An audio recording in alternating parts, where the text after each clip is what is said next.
Hit TV YouTube channels లో మీ వ్యాపార ప్రకటనలకు మరియు ప్రమోషనల్ ఇంటర్వ్యూస్ కోసం వెంటనే సంప్రదించండి.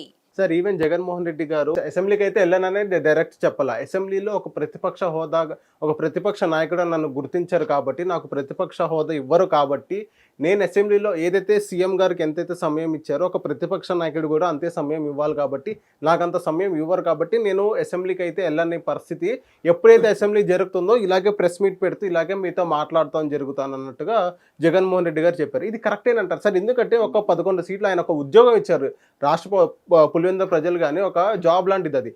అసెంబ్లీకి వెళ్ళి మాకు వ్యతిరేకంగా ఏదైనా చట్టాలు తీసుకొస్తే మీరు మా తరపున ఒక గల్లం విప్పి మాట్లాడే ఒక ఛాన్స్ ఇచ్చారు. అదే ఛాన్స్ని ఆయన యూటిలైజ్ చేసుకోక నేను వెళ్ళను ఇలాగే ప్రెస్ మీట్ పెడుతూ మాట్లాడేది కూడా కాదండి.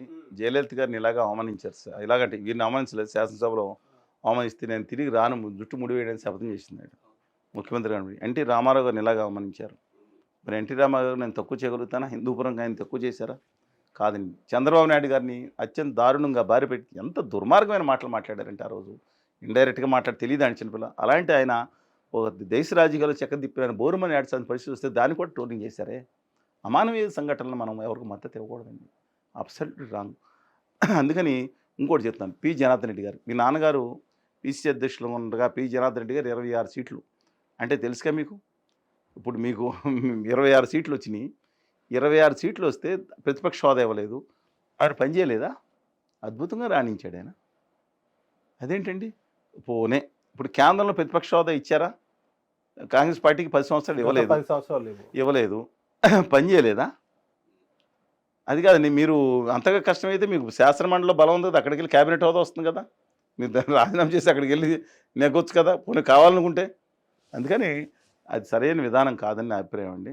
ఇవాళ ఖచ్చితంగా ఒక ఆయనకి అవమానం జరిగితేగా అది వేరే సంగతి. కానీ చట్టసభలోకి వెళ్ళండి, జయప్రకాష్ నారాయణ గారు ఒక్కడే, రాజాసింగ్ గారు ఒక్కడే 2018 ఎన్నికల్లో తెలంగాణ శాసనసభలో అదుండి దమ్ముండి, సరే ఆయన మాటలో ఎక్స్ట్రీమ్ దాన్ని విభేదిద్దాం, కానీ సొంత ప్రతిభతో కూడా నెగ్గాడు ఆయన. రాజాసింగ్ గారిని దమ్మున్నాడు ఆయన నెగ్గినానికి ఆయన సమయం. అలాగే అంతకుముందు 2009 to 14 డాక్టర్ నాగభైరవ్ జయప్రకాష్ నారాయణ గారు నెగ్గారు లోక్సత్తా నుంచి, ఆయన సమయం ఇచ్చారు. ఇవాళ అధికార పక్షంలో సాంబశివరావు గారిని సిపిఐ పార్టీ అని నెగ్గారు, సమయం ఇస్తున్నారు. ప్రతిపక్ష నాయకుడు పి జనార్దన్ రెడ్డి గారు ఉండగా సమయం ఇచ్చినారు. అలాగే తమిళనాడులో ఆయన, నేను చెప్తున్నాను అది తప్పు.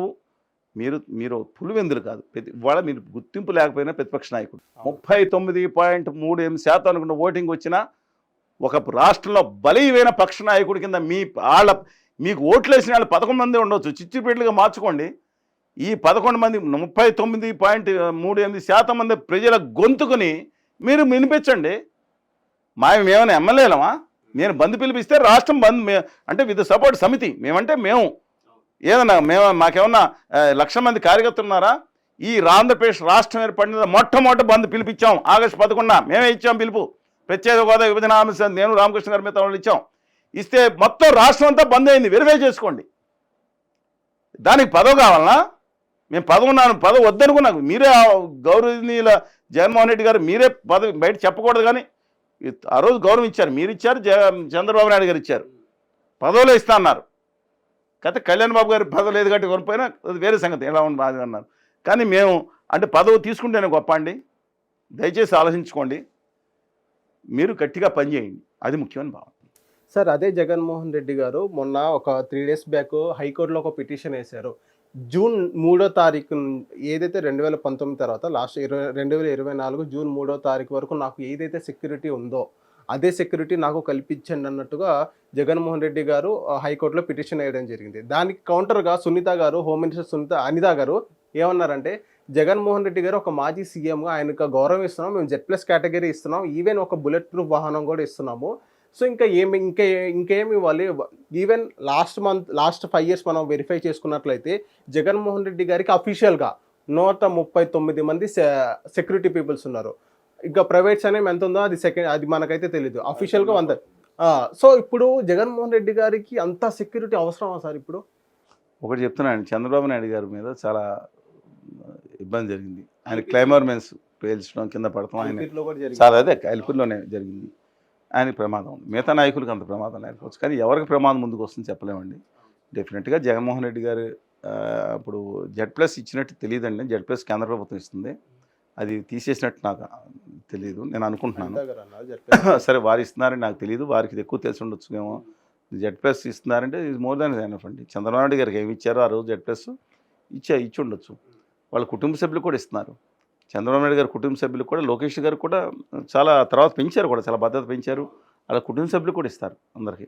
అందువలన మీరు ప్రతిపక్ష నాయకుడిగా ఉన్నా లేకపోయినా డెఫినెట్గా మీకు డెఫినెట్గా ఖచ్చితంగా థ్రెట్ ఉంటుంది. కాబట్టి నిజంగా వారికి ఇవ్వాలని కోరుతున్నాను. వారు అడిగినట్టు 100 మంది అని కాదు, కానీ ఏదైతే ఆ రోజు మిగతా కొంత థ్రెట్ ఉన్న, బికాజ్ ఆయన పులివెందుల మీకు తెలుసు నాన్నగారు అప్పుడు వాళ్ళ బాబాయ్ గారిని చంపిన ఇవన్నీ చూశారు కదా, ఘటనలు చూశారు.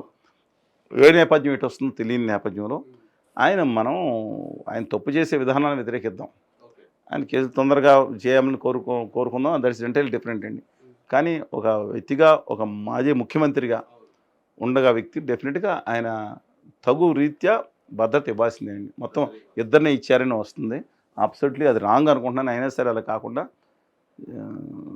తగినంత భద్రత ఇవ్వాల్సిన అవసరం ఉంది. హిట్ టీవీ యాప్ ని డౌన్లోడ్ చేసుకోండి. ఇందులో short news, live news, entertainment movies అన్ని అవైలబుల్ గా ఉన్నాయి. Please download Hit TV app. Hit TV app. Hit TV యాప్ని ఫ్రీగా డౌన్లోడ్ చేసుకోండి.